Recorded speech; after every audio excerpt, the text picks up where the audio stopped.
My whole life is an awkward story.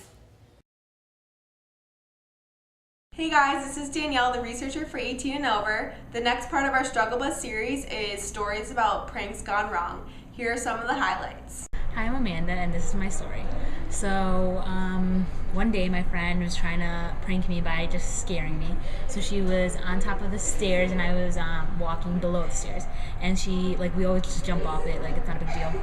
But they were like really slippery or something that day. So when she jumped off, she fell, her body just slid, and she broke her bone in her arm. So it was scary in the fact that she was just on the floor in pain, but it wasn't actually scary. So that was embarrassing for her.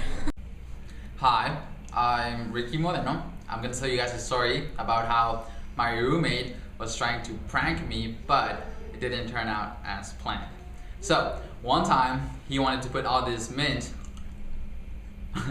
under my sheets, so that when I come back from studying, I would lay on mint. Well, Smarty Pants, my roommate, sent me a Snapchat of what he was doing. So, sucks to suck. So, as a kid, I was kind of a jokester. I liked scaring people, especially my family, my siblings and parents. So one day, I thought it'd be really funny. I was able to fit in I still am actually. I was able to fit in our side-loading dryer. So I'm like, I'm gonna scare my mom. So I got in and I opened it and there were clothes in there. So I'm like, I didn't think anything of it. So I'm just like, oh, I'll move these clothes out so I can hide. So I hid. Then I got in there and closed it. I had my brother close it for me. My brother's he was walking by and I'm like, close it for me. He's like, okay. He closed it and left. And then I hear my mom coming in, and I'm like, all right, I'm gonna get her. So I'm just waiting for the perfect time, and just waiting, while she's working, doing her stuff thing, and right before I slam the door to open it and scare her, she turns it on, and I do a solid 3 or 4 revolutions before she hears me screaming, and she opens it. I'm terrified because I'm 8 years old, and I was just in the dark whirlpool of death, of hot death, because it was a dryer. Luckily, it wasn't a washer, and I ended up getting grounded for 2 weeks for putting myself in that type of danger. So that's a prank gone wrong. Hi, I'm Nora, and this is my story.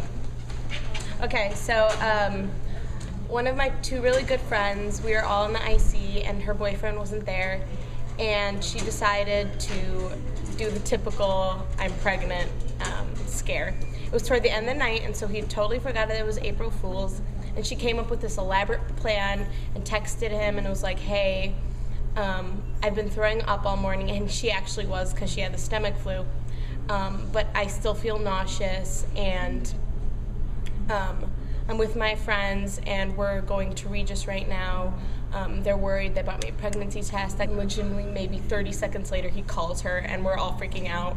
And she picks up the phone, and I don't even know how she does it, but she seriously was able to calmly say, hey, can I call you back?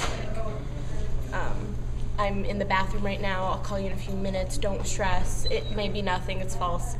And then he's kind of freaking out, and he says, I'm coming to the IC. And we're like, oh crap, we're all in the IC right now. So we all go hide, and we keep a couple of our friends there. And they're actually really good at keeping up the story. And he's eyes are bloodshot.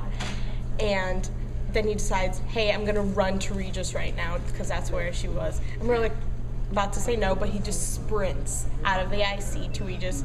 And then the girlfriend comes out, and she's like, crap, now I have to go actually chase him and tell him. So she finally tells him April Fool's, and he breaks down.